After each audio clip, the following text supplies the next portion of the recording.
Hey learners, welcome back. In the video series of Chapter 1, that is Financial Statements of Companies, today we shall learn about the subheading of Short-Term Provisions, and by that we will finish off our discussion related to the equity and liabilities side of the balance sheet. Next, we shall begin with the assets side of the balance sheet and understand the non-current assets first part, that is fixed assets. Stay tuned with us as this video is gonna be really helpful for you.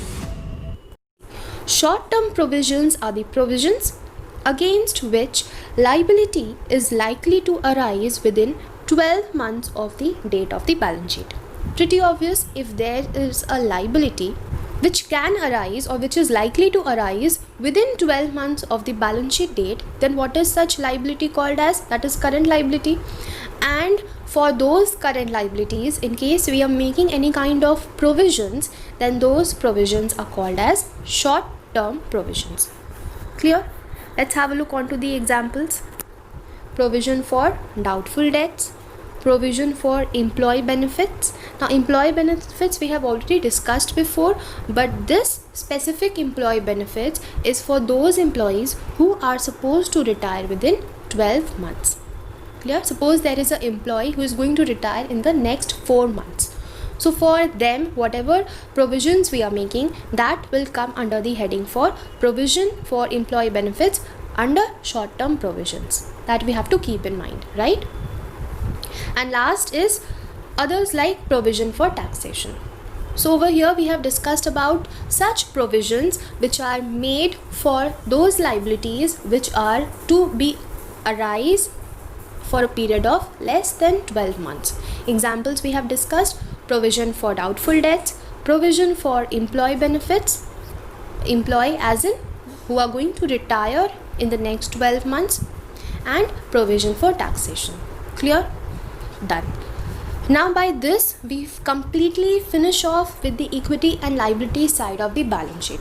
Now what comes next? Next is the assets side of the balance sheet. Now without wasting any time, let us start with the first heading, that is non-current assets. The first heading of the asset side of the balance sheet. What is the first heading? The first heading is non-current assets under the asset side of the balance sheet. Now clearly it is mentioned that these assets, that means this heading of asset is divided into 5 subheads. So let's start understanding about the first subheading, that is fixed assets. What are fixed assets? We all know fixed assets refers to those assets which are in the business for the purpose of continuous use, for the purpose of production of goods, for the production of services, and they are not meant for resale. Okay, the main purpose of them being held in the business is to use them for the production of goods or for production of services, right? Now further, if we have a look, the fixed assets can be divided into 4 more categories. What are the 4 categories? First we have is tangible assets, then intangible assets. After that we have capital work in progress and intangible assets under development. Clear? So these are the 4 categories which comes under fixed assets. So now let's begin with understanding the tangible assets. What are tangible assets? We all know the assets which can be physically be seen, which can be physically be touched. Those assets are called as tangible assets. Few examples are given. Let's have a look onto them. They are land and building, plant and equipment, furniture and fixtures, computers, vehicles, office equipments, and others. Others like something which is not so specified, like it can be table, chair. So that way you have to understand and put it under tangible assets. Let's move forward. Next we have intangible assets. So what are intangible assets? Intangible assets are those assets which we cannot see, which we cannot touch. What are the examples? Let's read. It is goodwill, brand, software, computer software, mining rights, mastheads or publishing titles, copyrights, patents and other intellectual property, any recipe, any formula, any design, any model, any license, or any franchisee. So these items, remember, keep in your mind that if it comes, then what are you going to write? What will be the heading of that item? The heading, take for example, if you are talking about patent, then what will be the heading of patent? The heading of patent will be non-current asset. What will be the subheading? The subheading will be fixed assets. But then after fixed assets, you are going to write down intangible assets in brackets. So that will complete your answer. Clear?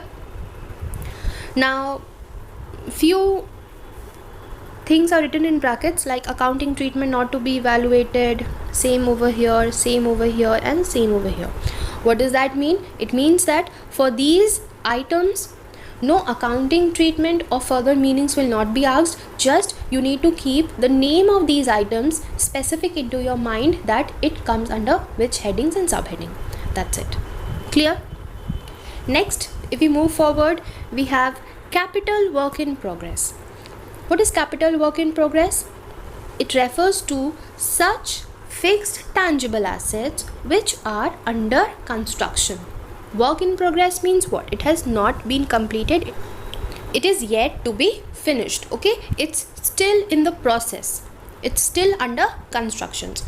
Okay, so building under constructions, the plant and equipment under their making process, that all will come under capital work in progress. Okay, again, accounting treatment not to be evaluated, just you have to understand the meaning as I have written.